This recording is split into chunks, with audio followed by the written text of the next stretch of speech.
Hello, I'm David Hunt, and welcome to The Art Hunter. A quote. Well, it's not a quote, it's actually a term.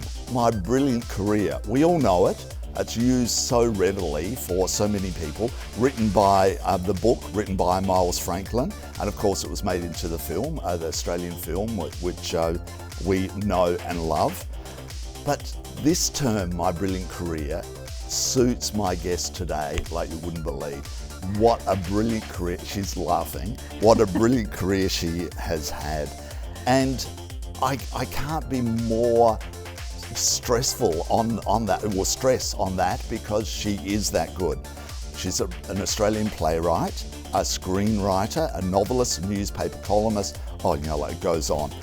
Her plays have been performed around the world. There's been more than 30 plays that she's written, which, hello. One of the plays, called Honour, has been produced in more than 36 countries, with productions on Broadway, the National Theatre in London, and at one of the first readings, the public readings, Meryl Streep actually did one of the readings. Hello. And there are so many. Oh, and then on in the West End, in England, Dianna Rigg played the lead in it. So look at her, so many famous people involved. And we'll get to a lot more a little bit later.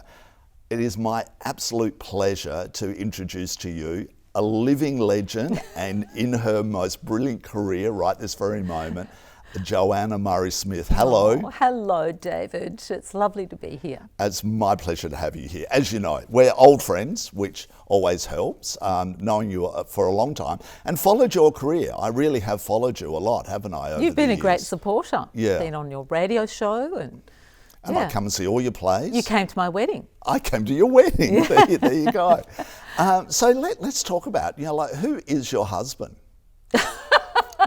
That's a really funny question to start with. Well, you mentioned wedding, and we thought, okay. My husband is Raymond Gill. Yep.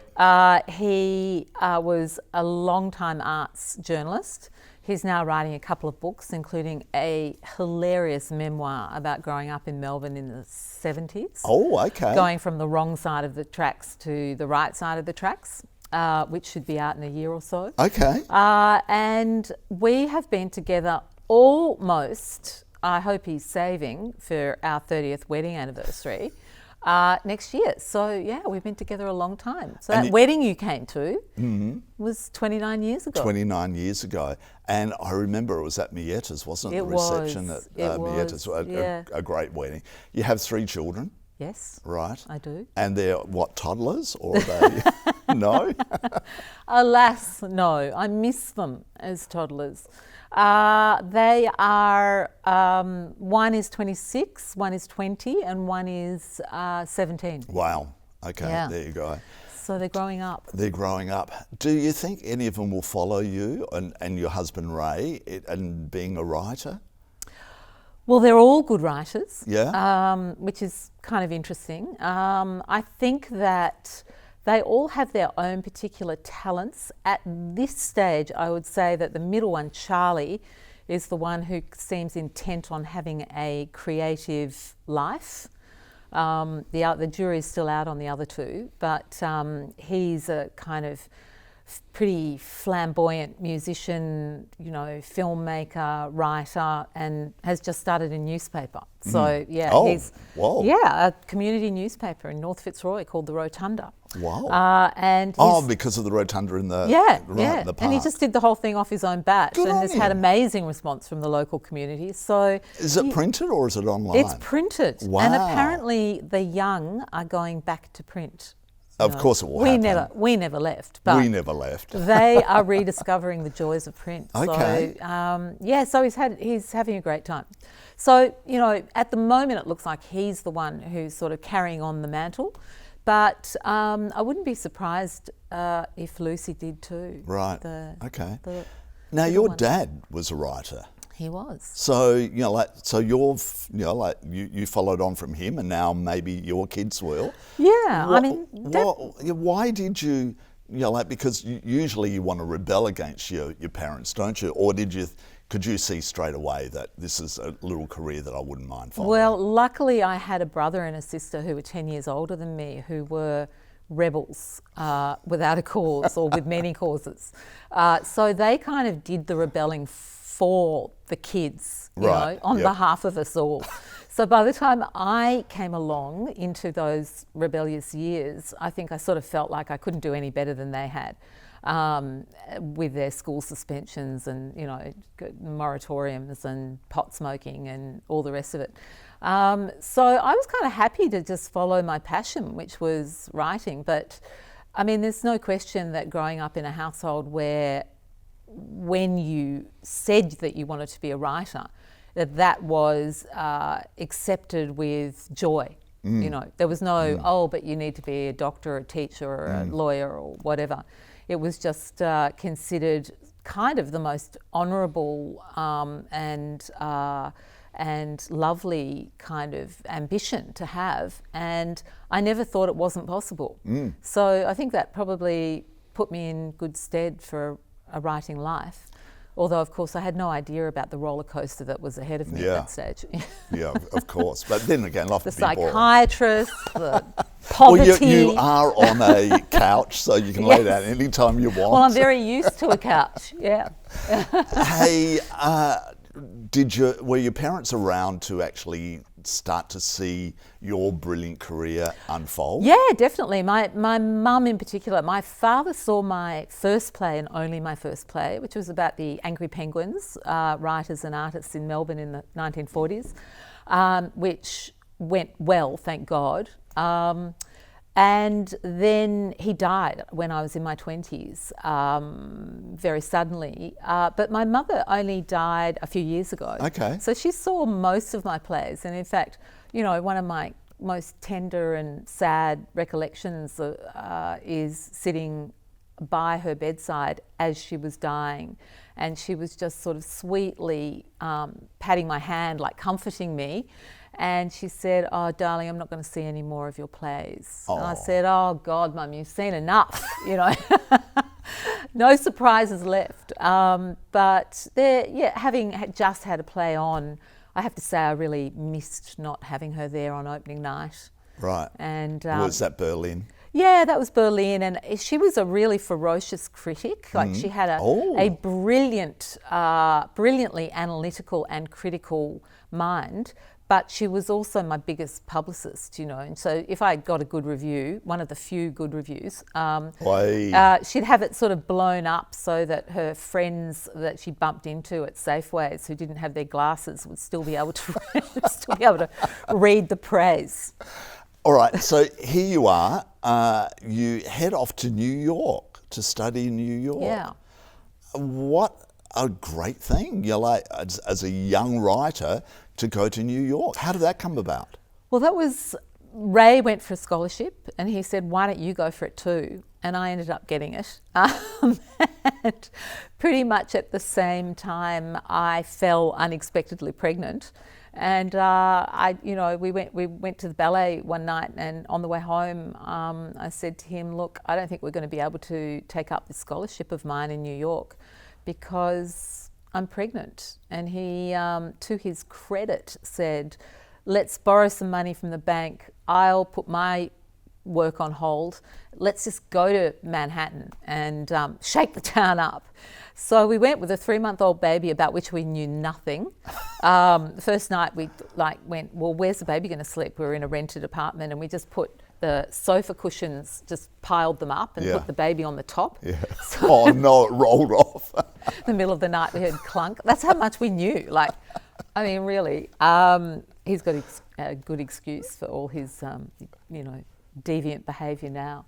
It all came down to that night in New York. But and I went to Columbia and went to the writing program there and worked with and under the most incredible writers, including Ethan Kanan and A.M. Holmes. Like many of the great contemporary American writers were my teachers. And I would sit around this table with students, writing students who were from all walks of life. You know, there were African Americans, there were, you know, kids from the council flats, there were, you know, hoity-toity kind of, you know, Upper East Side brats, there were Scandinavian kids, and, you know, we all had a different style of writing. Yeah. We all wanted to write slightly different things, but we were all united by more than what separated us. And that was a very valuable lesson, that kind of regardless of your style, your voice, your form, really it all gets down to engaging your audience. Yep. And how do you engage that audience? How do you keep that audience with you from moment to moment in a work that is created by the imagination? And that's been at the heart pretty much of the mission for the last 30 years. Looking back at those days, is there anyone or a group of people that you're still in contact with, a network from those days? Absolutely. I mean, I was invited by one of the kids at Columbia to come to his writers group. Most writers in New York are part of these unofficial writing groups. And he said, why don't you come along one day? And I met a lot of writers, including a wonderful American playwright called John Patrick Shanley, who wrote Doubt, as you might remember, and Moonstruck, and wonderful writer. And I started going to that writers group, still in touch with some of the writers in that group. But one night I was walking out the door and I was writing this play called Honor. And Ray sort of rolled up the manuscript and put it in my bag, and I said, Ray, I would never have the courage to show this to any of those writers. And that night the writer whose work was supposed to be being read didn't show. And they said, so who's got anything? And I kind of thought, well, do I or don't I? But, you know, your ego as a writer rises at the opportune moment, and I pulled that rolled manuscript out. And we read the play that night. And the next day, John Shanley had rung a producer.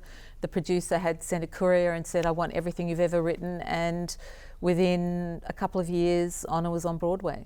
Whoa. Yeah. So, isn't that an amazing story? Yeah. And, you know, Ray and I in those first early weeks in New York had been walking the baby in the pram around Broadway, looking up at the lights of the theatres, you know, like the Belasco. And I would say to Ray, because the baby was teething and we were trying to soothe him, Sam, and so we would just go for these evening strolls, you know, down the Great White Way. And I said to Ray, how does a writer ever get to Broadway? And it wasn't that long before I was there. And what was it like, Joanna? Because that is a huge step, isn't it? And it happened so organically. What was it like on that opening night when it was on? You know, how did you react to it? Well, the opening night was insane because the director was insane. He's dead now, so I can say that. But I adored him. His name was Jerry Gutierrez, and he was a wild, super camp, incredibly intelligent, really fun man, a wonderful director.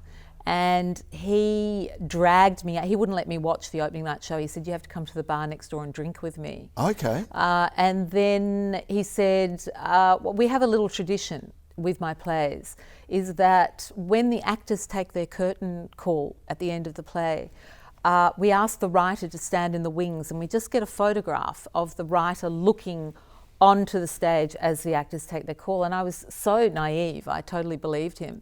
And so we came back from the bar in time for the sort of final moments of the play, and he said, just stand there in the wings. And then I felt this almighty push in my back, and I literally tripped onto the stage on opening night. Luckily, you know, it was a beautiful moment. Yeah. You know, it was a standing ovation, and it was I was wearing a gorgeous dress, and you know, it was just a really fabulous moment. I loved the people I was working with.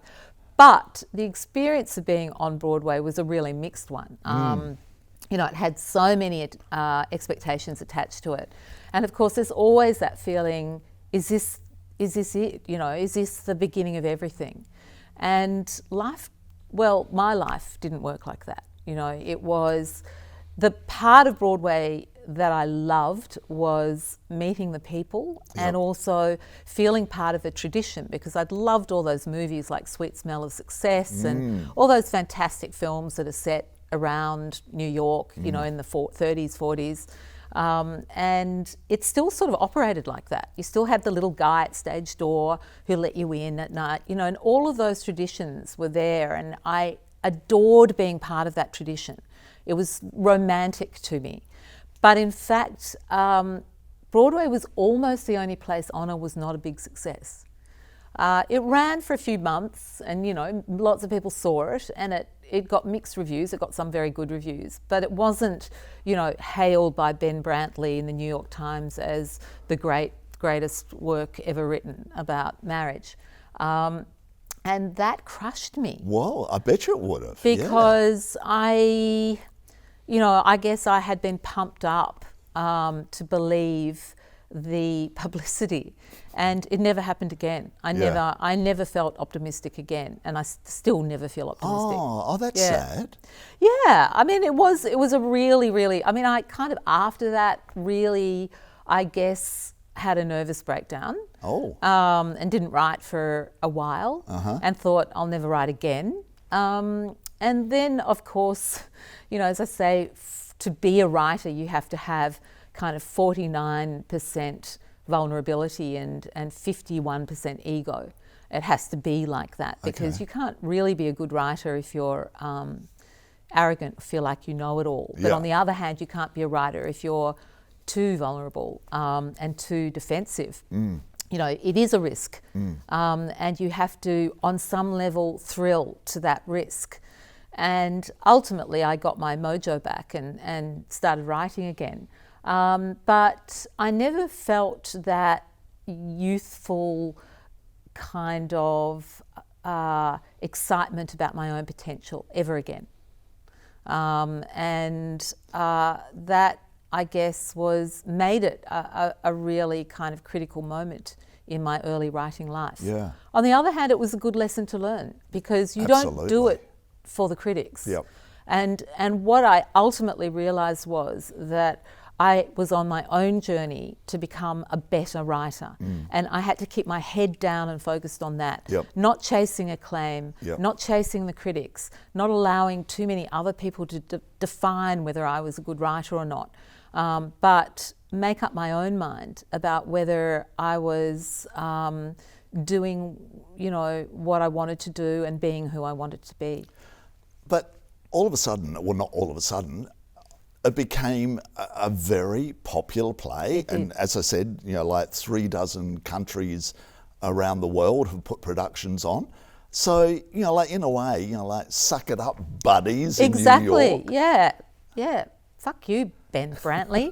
I've outlasted you, bud. And that's exactly how you've got to feel, because you have proven him wrong. I have. Haven't you? Well, the play has, yeah. I mean, the play. Well, no, it's you. It's you. Well, you know, the play. You write the play as the playwright. Yeah. But the play is only ever as good as the production. And that is something else that you learn about the playwright's life. I could go to, and it's not even production to production, it can be show to show. So you can go to a matinee and think, what have I done? This play is a calamity. You know, I've pulled the wool over everyone's eyes. You know, I can't believe that anyone's doing this. I feel so sorry for the actors. And then you go to the evening show and you think, oh my God, why aren't I richer and more adored? Because I'm a genius, you know. And that kind of roller coaster of your own kind of self judgment is part and parcel of the writer's life. I mean, you're constantly trying to come to terms with whether you're any good or not, and that assessment never lasts longer than the last presentation of the last play that you wrote. And that's something that's also the magic of theatre. I mean, it's the downside of theatre is that it's so fragile. But it's also what's so incredible about live performance is that anything can happen. Anything can happen. And the mood on the night, the mood of the audience, the mood of the actors, the the particular kind of feeling in the air, in the space, can define whether the magic arrives that night or not. And some nights the magic's just not there, and other nights it is. Yeah, it's strange the way that happens. Yeah. But what about all the different countries that it's been performed? The audience must be also different. And have you been to a lot of the different countries? Yeah. I've seen honour in quite a few of the plays in different languages. And so how do like, they in Europe, how do they react to it?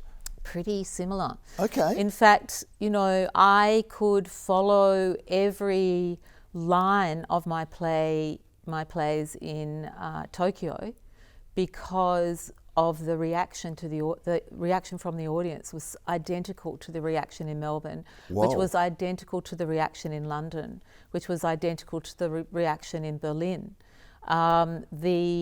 Generally speaking, the fundamentals of the play. My plays are quite elemental. They're about very raw aspects of what it is to be alive. They're about love and suffering and greed and aspiration and fantasy, dreaming, the things that people want, the things that people need, and the way in which people fall apart. And that sort of fundamental algebra of what it is to be human transcends all borders. And that's the most astonishing thing about art. Yep. Is that it's the same with the visual arts or with dance, but actually it's true for plays as well. It's incredible how that audience will tap into the essential humanity of the storytelling, and it's universal. And it's universal. Yeah. I've got to ask you, and I shouldn't, but I'm going to. Meryl Streep, how did she get involved, and what was that like, her reading your play? Well, yeah, I was, going to explode with anxiety about whether the play would kind of hold up, It was still a relatively new play at that stage. And it was a big experience, of course. She did it because the director who had taken the play on, a wonderful director called Ulu Grossbard, knew Meryl and had worked with her in the past and just kind of got on the phone and said, hey, I'm doing this play, I think it's great, I think you should do it. And Kira Sedgwick also did that reading. Yep. And it was, and Sam Waterston. It had a really stellar cast. And it was kind of infuriating, actually, because she was fantastic, but I felt that she wasn't going fast enough. So I was kind of sitting in the audience sort of going like this until, someone put their hand on my hand and sort of whispered to me, don't do that to Meryl Streep. I'm kind of going, get going, Meryl, let's get to the end. But it was, of course, fantastic to meet her. And I bumped into her years later in a restaurant and had a little chat with her. And then I worked with her daughter, Mamie Gummer, did a reading of a play of mine called The Gift, and with the divine Alison Janney and Alfred Molina, and that was really great fun working with her, and it was sort of nice to work with, the daughter of the great Meryl. Yeah, well, exactly, and looks so much like her mum too, looks doesn't so she? much like her, yeah. Now, the play in LA, The Female of a Species, who was in that? Annette Bening played the lead role in that. Sue Ingleton played it here, really brilliantly. And then wonderful Dame Eileen Atkins did it in London on the West End, and Annette Bening did it in LA. And she was, I think at the time and probably still, right up there in terms of my favourite actors. Yeah. And Annette Bening. I've worked with a lot of my favourite actors. It's been really fabulous. Your brilliant career. And she was genius. Yeah. Really funny, wonderfully intelligent, incredibly committed, incredibly diligent. and we had a great time working on it.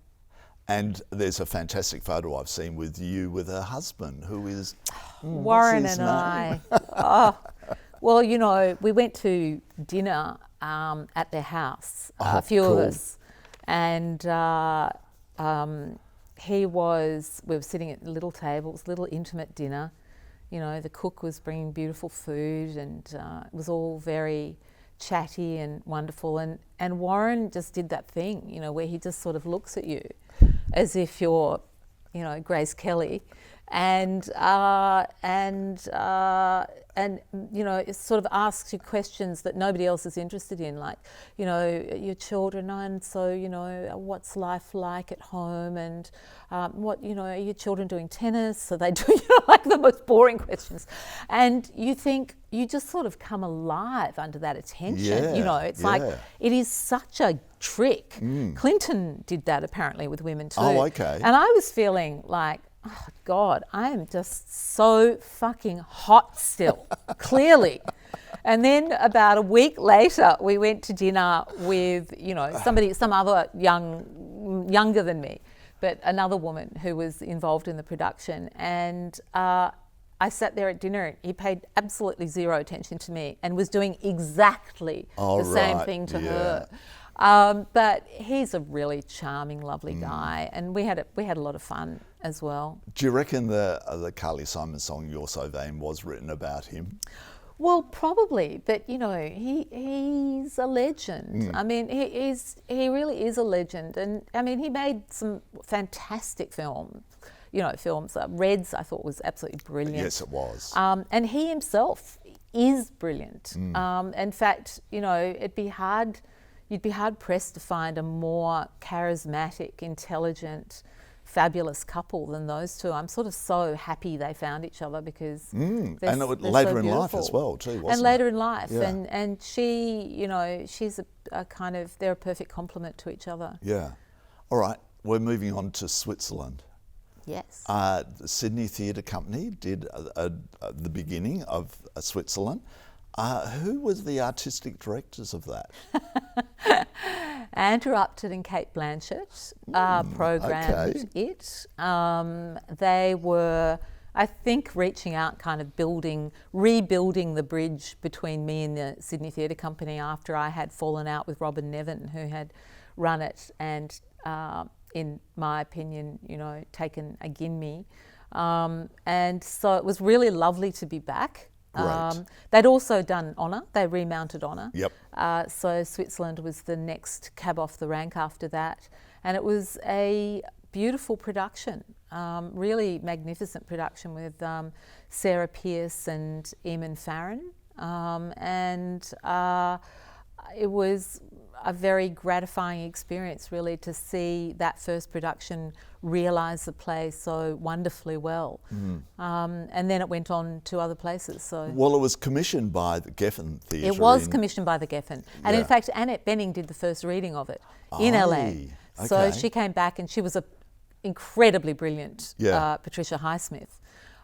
You know, she's, I would hope, in a screen version of Switzerland, that Annette Bening would play that role, because she's such a perfect, she's got the ferocity, and she's got the wit, and she's got the intelligence to play that part. Who did play it in LA? Laura Linney. Look at that. Yeah, and Laura Linney was wonderful, although probably a bit young for the part. Yeah, I was thinking that at the time. Yeah, she was. I mean, she not only was a bit young, she looked a bit young. Okay. But I mean, who wouldn't grab the opportunity to work with Laura? And she had done the Broadway production of Honour, so we had worked together in the past. Okay. And stayed friends over that whole time. You know, many, many years. So it was really lovely to be working with her again, and comparing notes over our, you know, what had happened in our lives since all that time ago, and when we'd been in the Belasco together. And she had a little baby, and it was really hard, I think, for her to be back on the stage with a young child, and she hadn't been on stage for a long time. Okay. But she's never less than wonderful.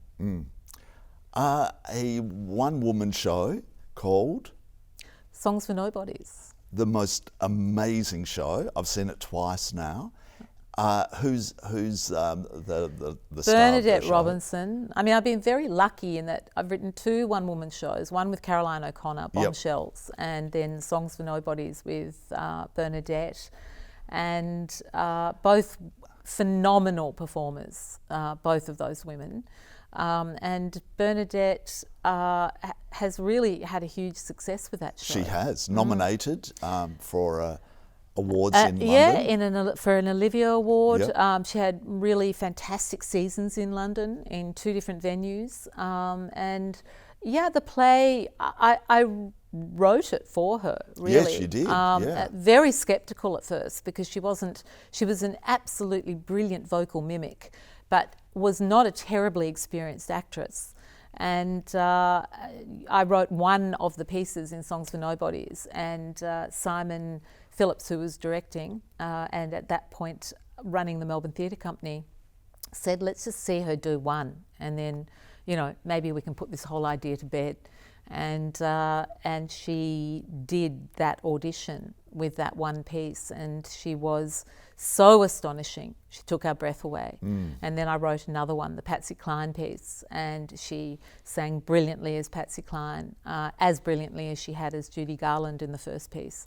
And she is such a master of her voice that she could metamorphose in front of your eyes into different characters and different stars and sing like them. And so, for the audience that might not know it, and that's what it's about, mimicking those famous singers. Well, it's about encounters between an anonymous woman and a star in one particular event or one particular evening.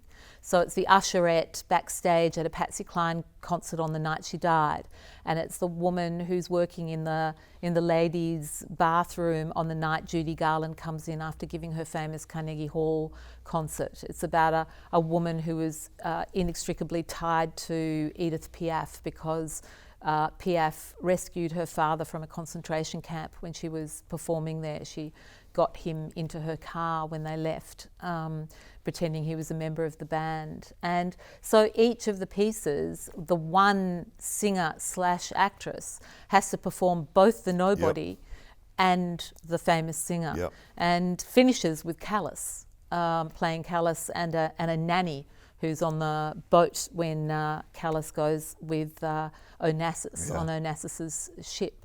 And Bernadette sort of just seamlessly segued from each of the singers, sounding kind of almost creepily like them, but at the same time giving great warmth and pathos to the Nobodies characters, these small women who were not famous, who thought very little of themselves, but had, through some particular quirk of destiny, had this encounter with a legend.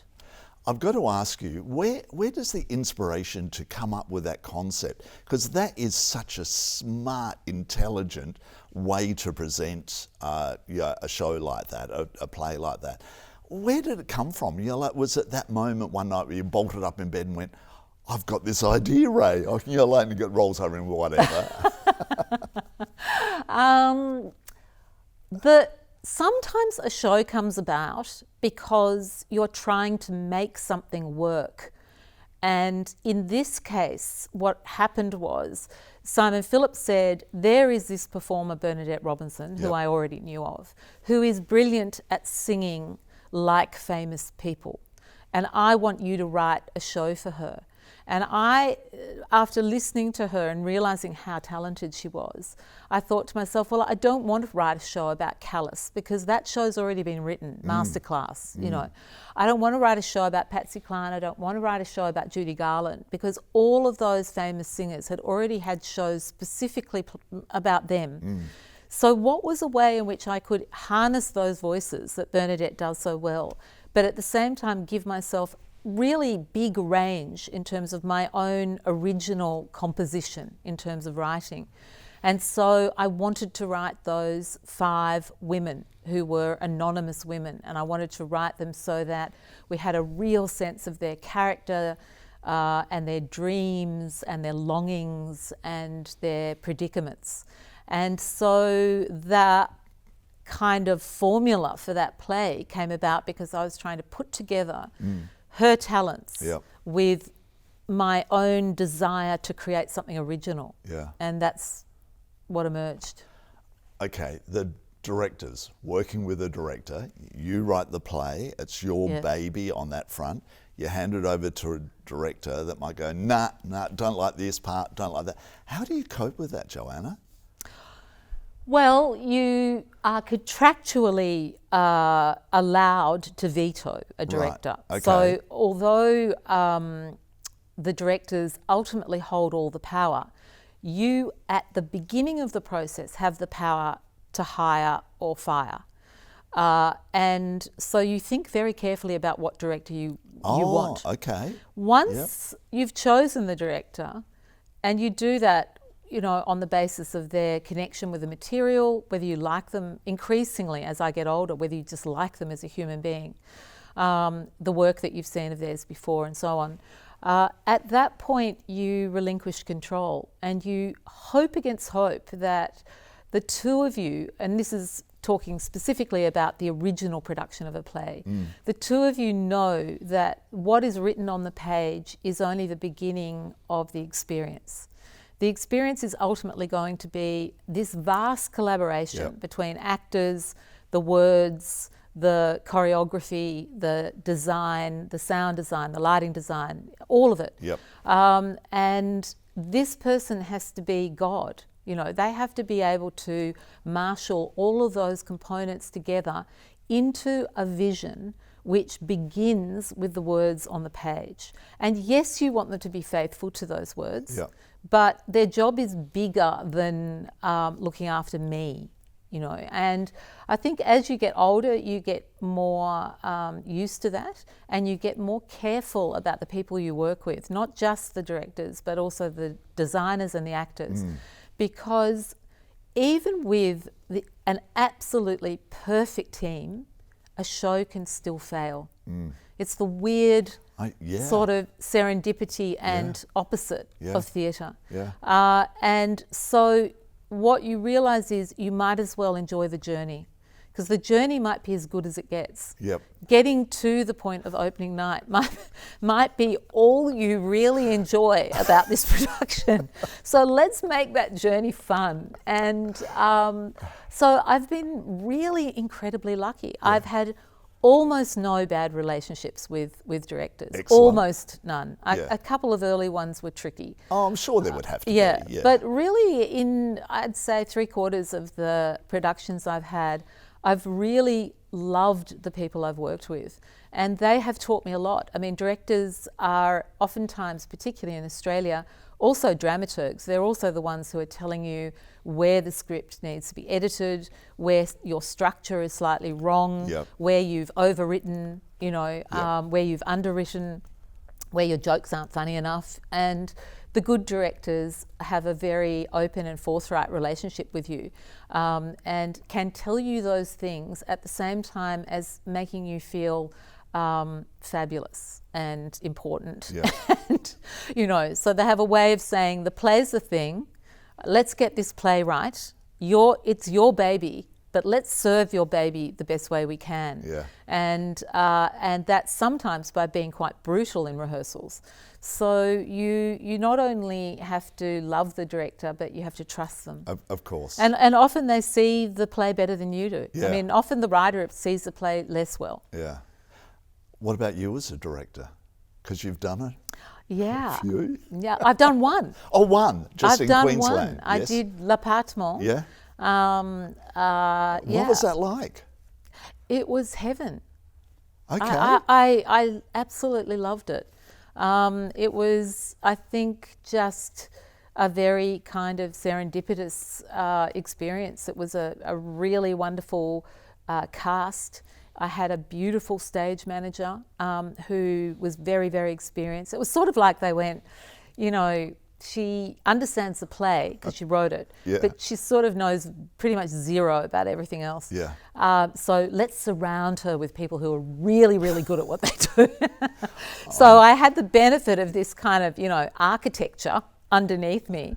And actually I found, before I started doing it, I contacted sort of, 6 great directors, not just theatre directors, but great, Bruce Beresford and Fred Skepsey and a whole lot of people, and said, give me your biggest tips for directing. And each of them gave me sort of 10 points. Okay. And about 5 of each coincided with each other's, Okay. and it was actually a really useful thing to do, because they all said you know more than you think you do just by having been sitting in rehearsal rooms for so many years. Of course you And would. that was true. Yep. That was true. Yep. But a lot of it was luck, which is why I'll never do it again.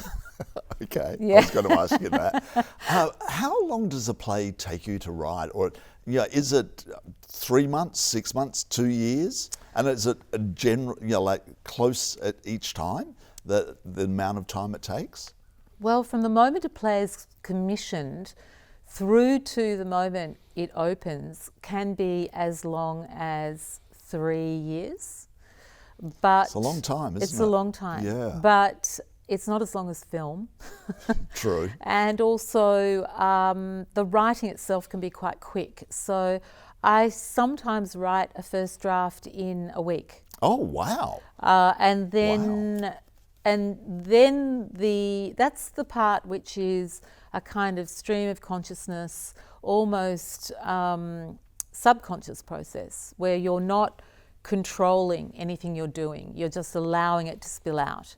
And you know that it's going to be a mess, and you know it's going to be terribly overwritten, and it's all going to change.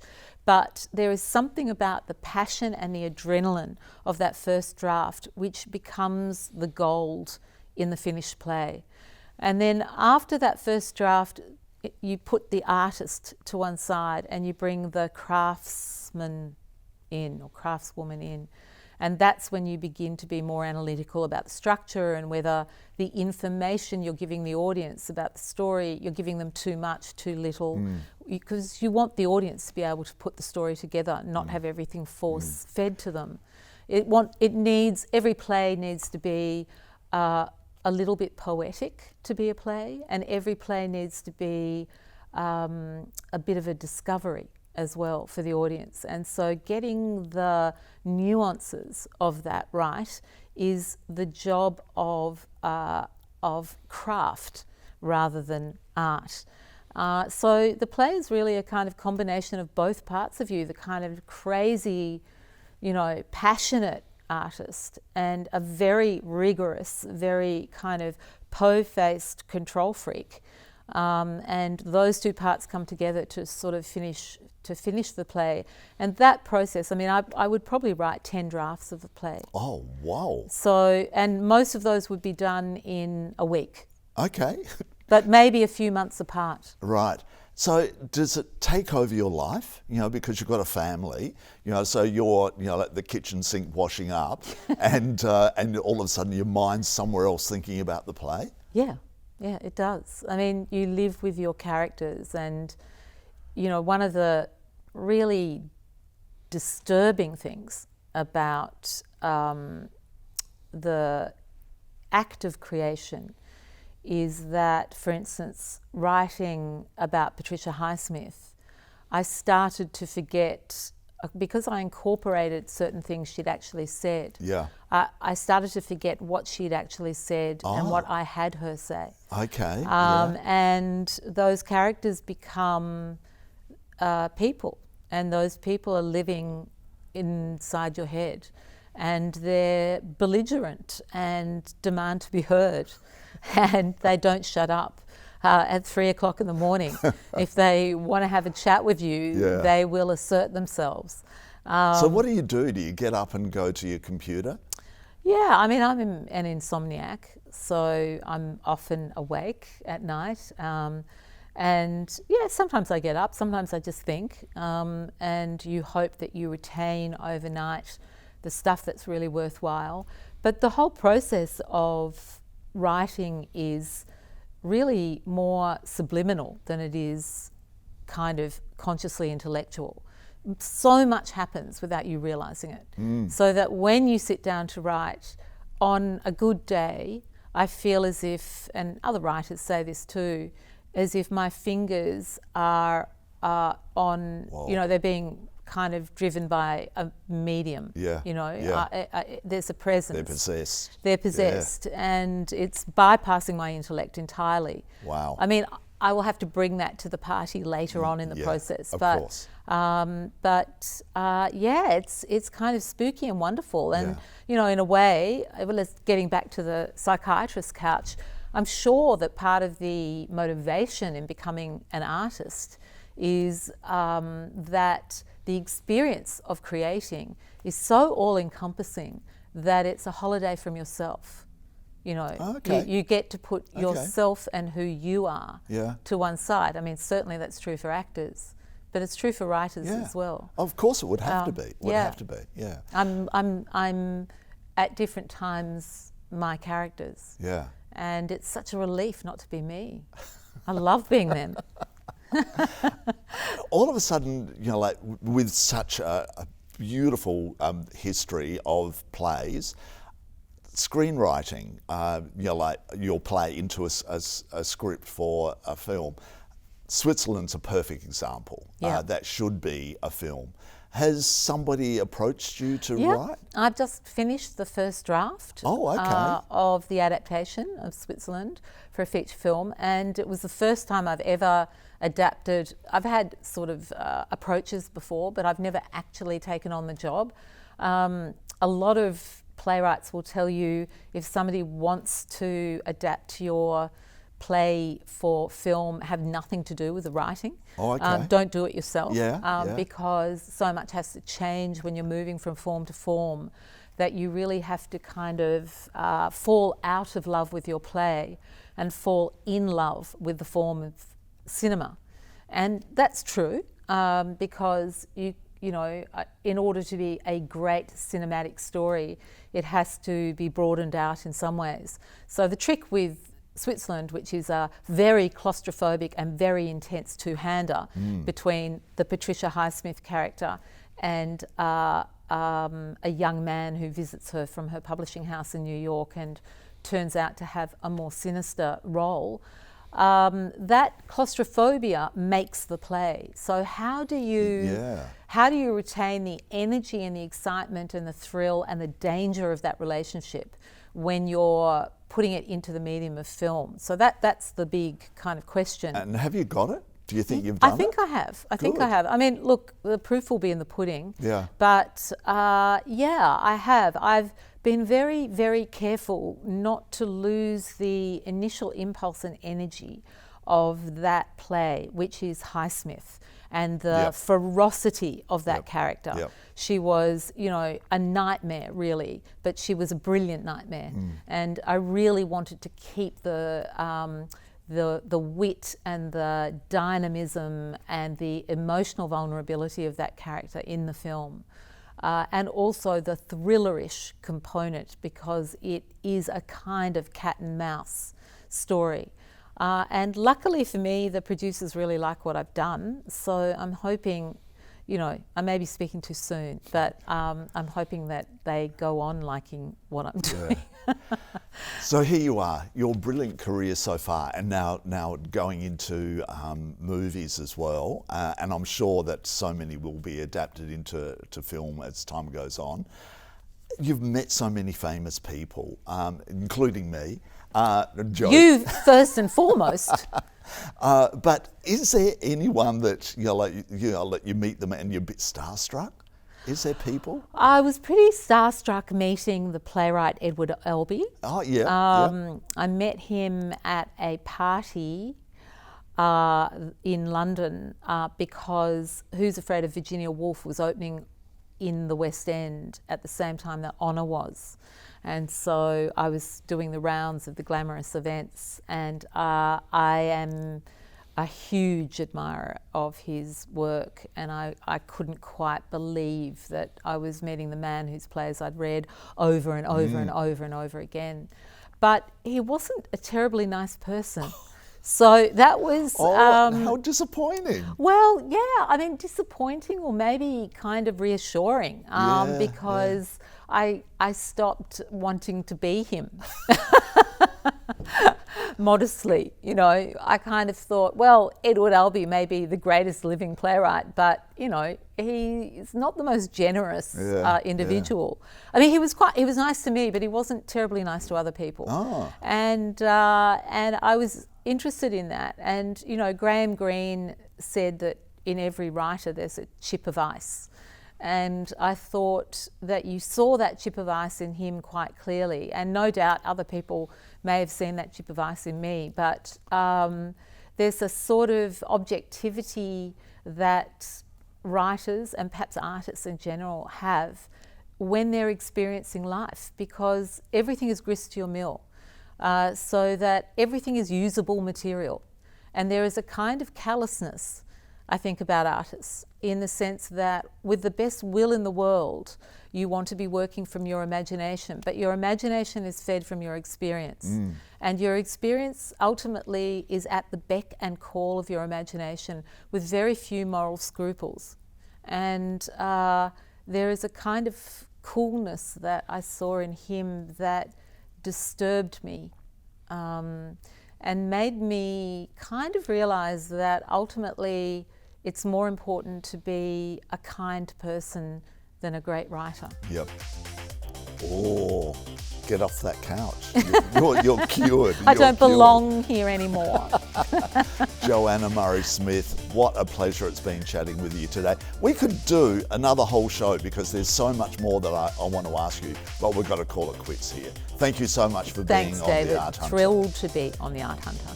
And thank you for watching The Art Hunter. I'm David Hunt, and we'll see you again real soon.